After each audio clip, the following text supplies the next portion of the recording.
Have you ever noticed your heart pounding or your chest tightening, even when nothing's actually threatening you? That's the experience we're tackling today. I'm Alex, and as always, we're digging into James Path's Stop Overthinking. It's wild how anxiety can hijack your body before your mind even registers what's going on. In this episode, we're unpacking how anxiety feeds overthinking, why it's not your enemy, and most importantly, concrete tools for breaking that cycle. By the end, you'll walk away with a practical reset you can use anytime. Let's lay out our roadmap. First, we'll explore why anxiety shows up. Then, how it connects to overthinking. Next, the calm reset technique. And finally, actionable steps for changing your relationship with anxiety. And I love that we're not just talking theory, we're actually guiding listeners through a mini exercise. So, let's dive right into what causes anxiety in the first place. So, the book makes a point. Anxiety isn't some villain lurking in the shadows. It's your body's way of sounding an alarm, a built-in survival mechanism. Exactly, but the tricky part is that in modern life, this alarm gets triggered by stuff that isn't actually dangerous. Deadlines, social situations, even a random text can set it off. That's the paradox. Our bodies are built for life or death threats, but now they react to emails in crowded rooms. No saber-toothed tiger in sight, but our physiology hasn't caught up. And when that alarm rings, adrenaline spikes, breathing gets shallow, muscles tense, and our mind starts racing to figure out what's wrong, even if nothing is.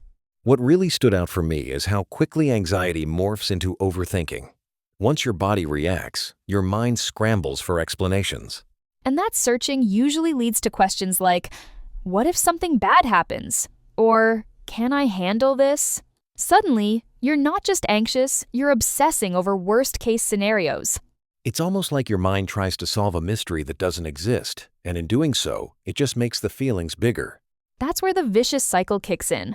Thoughts amplify the physical sensations, which feed more anxious thoughts. It's like a mental echo chamber. Here's a shift I think is crucial. You're not anxious because something's wrong. You're anxious because your system wants to protect you. That reframing changes everything. Instead of seeing anxiety as proof something's wrong, you start seeing it as your body being overly cautious. And honestly, most people try to fight the feeling, panic about the panic, which just strengthens the loop. If you've ever tried to force anxiety away, you know how it clings harder. The more you resist, the more intense it becomes. So, let's talk about solutions. The book introduces the Calm Reset, a practical process for breaking the anxiety overthinking cycle. And what I appreciate is how it's not just about managing anxiety, but about changing your relationship with it. You work with it instead of trying to squash it. The Calm Reset starts with recognition. Instead of frantically asking, "What's wrong?" you simply name the feeling. I'm feeling anxious right now. That simple act actually reduces intensity because it shifts your brain out of panic mode and into problem-solving mode. Let's try a bit of this together. When you name anxiety, you engage your thinking brain and tame the emotional storm. And then comes breathing. Slow, intentional breaths send a signal to your body that you're safe. I love the 4-second inhale, short pause, then slow exhale. It's like hitting a reset button. It's fascinating how changing your breath actually shifts your physiology. Not instantly, but enough to dial down the alarm. After just a few cycles, things start to feel more manageable. It doesn't erase anxiety, but it resets your response. The next step is reframing. Instead of interpreting physical sensations as danger, you remind yourself, this is just my stress response. I'm not in danger. That shift honestly is huge.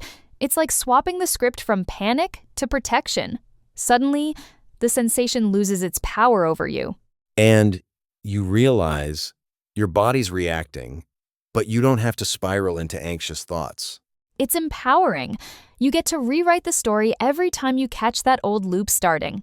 After reframing, the final step is action. You bring your attention back to the present moment. Stand up, walk, touch something real.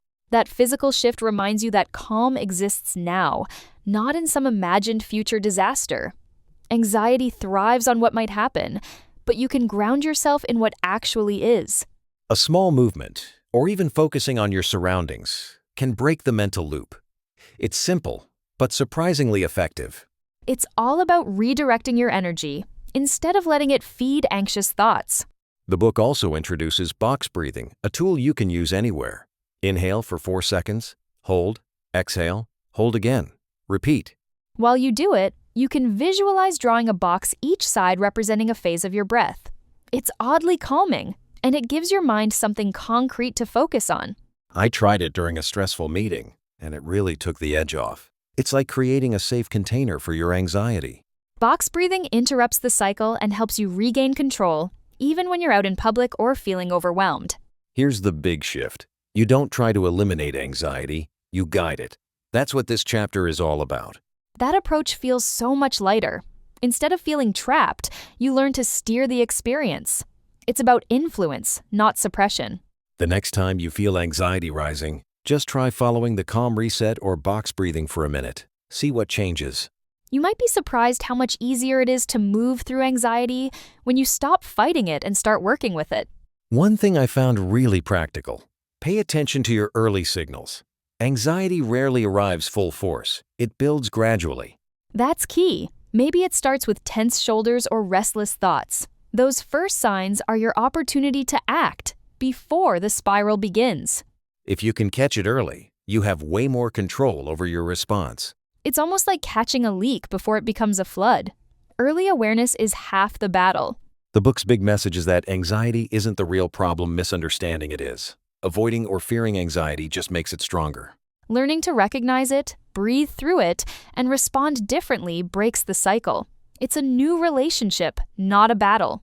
It takes some practice, but over time, you stop seeing anxiety as a threat and start seeing it as a signal you can work with. And that builds real mental strength, the kind that helps you thrive, not just cope. Let's walk listeners through a quick calm reset right now. First, notice if you're feeling any tension or restlessness. Next, name the feeling "I'm feeling anxious." Then, take a slow breath in through your nose for 4 seconds, hold, exhale for 4 seconds. Remind yourself, this is just my stress response. Then, gently shift your focus to something around you: a sound, a sensation, or a sight. And finally, let yourself return to the present moment. Notice how even a tiny shift can bring a sense of calm.